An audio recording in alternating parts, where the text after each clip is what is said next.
उस समय इज़राइल में कोई राजा नहीं था। एक लेवी वंशी एफ्राइम के पहाड़ी प्रदेश के अंतिम छोर पर प्रवासी के रूप में रहता था। वो यूदा के बेतलेहम से एक उपपत्नी लाया था।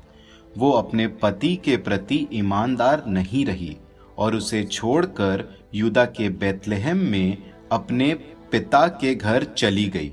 वो वहां लगभग 4 महीने रही। फिर उसका पति उसे समझा बुझाकर लौटाने के लिए वहां गया। उसके साथ एक नौकर और 2 गधे थे। पत्नी उसे अपने पिता के घर के अंदर ले गई। उस लड़की के पिता ने उसे देखकर उसका स्वागत किया।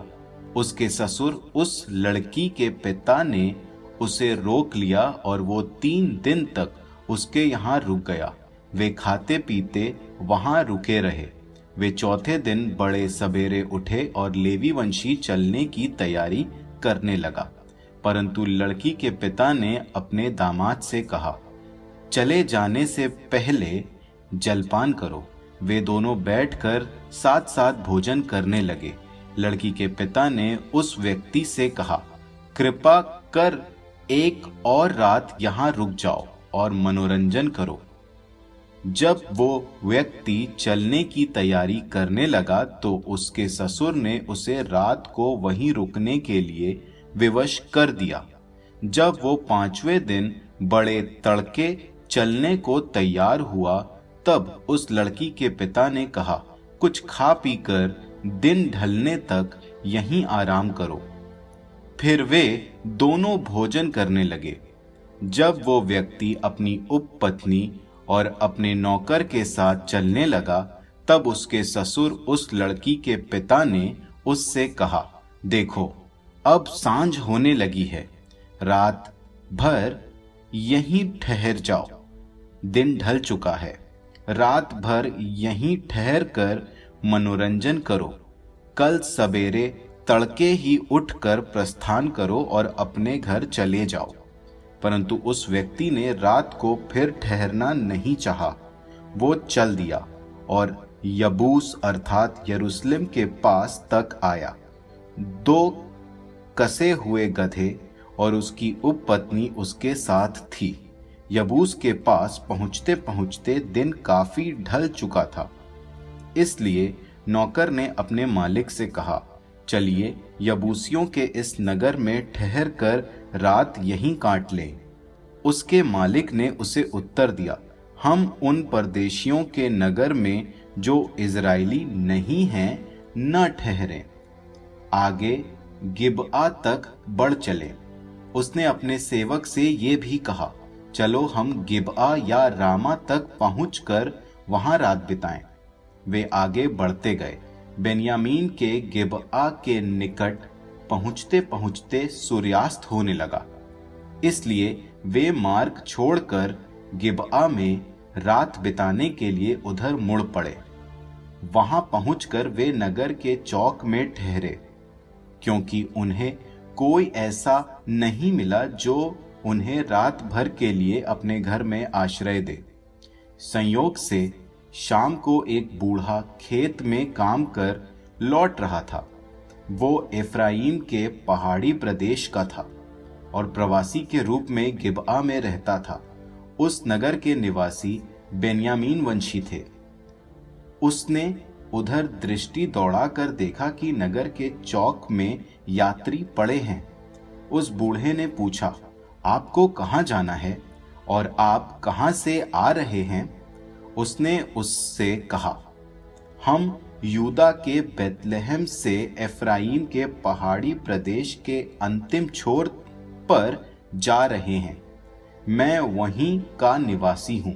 मैं यूदा के बेतलेहम गया था और अब फिर अपने घर लौट रहा हूँ, लेकिन यहाँ कोई ऐसा नहीं दिखाई देता जो मुझे अपने घर में आश्रय दे। अपने गधों के लिए भूसा और चारा तो हमारे पास है, मेरे लिए तथा आपकी इस दासी और आपके दासों के इस नौकर के लिए रोटी और दाखरस भी है। किसी चीज की कमी नहीं है। उस बूढ़े ने कहा, आपका स्वागत है। आपको जिस चीज की जरूरत है मैं उसे आपको दूंगा। आप किसी भी हालत में चौक पर रात ना बिताइए। उसने उसे अपने घर ले जाकर गधों को खिलाया। उन्होंने अपने पांव धोए और खाया पिया। वे खा पी ही रहे थे कि नगर के कुछ आदमी, कुछ नीच व्यक्ति उस घर को घेर कर द्वार खटखटाने लगे और घर के मालिक उस बूढ़े से कहने लगे, उस पुरुष को जो तुम्हारे यहाँ आया है बाहर निकालो, जिससे हम उसका भोग करें। इस पर वो आदमी, घर का वो मालिक, उनके पास बाहर जाकर उनसे कहने लगा, भाइयों, मैं तुम लोगों से प्रार्थना करता हूं कि तुम ऐसा कुकर्म न करो। वो आदमी मेरे यहाँ आया हुआ अतिथि है, तुम ऐसा कुकर्म मत करो। देखो, मैं अपनी कुंवारी कन्या और उसकी उपपत्नी को बाहर तुम्हारे पास ला देता हूँ। तुम उनके साथ जैसा चाहो कर लो, लेकिन इस पुरुष के साथ ऐसा कुकर्म मत करो। जब उन आदमियों ने उसकी एक भी न सुनी, तब वो लेवी वंशी ही अपनी उपपत्नी को उनके पास बाहर ले आया। उन्होंने उसके साथ बलात्कार किया और रात भर सवेरे तक उसके साथ दुर्व्यवहार किया। पौ फटने पर ही उन्होंने उसे जाने दिया। जब वो स्त्री सवेरे वापस आई, तब वो उस पुरुष के घर के द्वार पर गिर पड़ी जहां उसका स्वामी था, और उजाला होने तक वहीं पड़ी रही।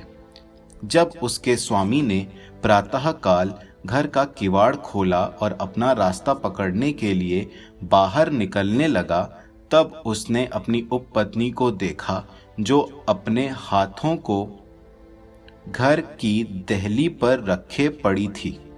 उसने उससे कहा, उठो, हम चलें, परंतु उसे कोई उत्तर न मिला। उसे अपने गधे पर लाद कर वो व्यक्ति चल दिया और अपने घर का रास्ता पकड़ा। घर पर पहुंचते ही उसने चाकू से अपनी उपपत्नी के अंग काटकर 12 टुकड़े किए और उन्हें इजरायलियों के सारे प्रांतों में भेज दिया। जिन जिन लोगों ने ये देखा वे बोले, जब से इजरायली मिस्र से निकल कर आए हैं, तब से आज तक ऐसी कोई घटना कभी नहीं घटी। अब विचारो, परामर्श करो और बता दो कि हम क्या करें।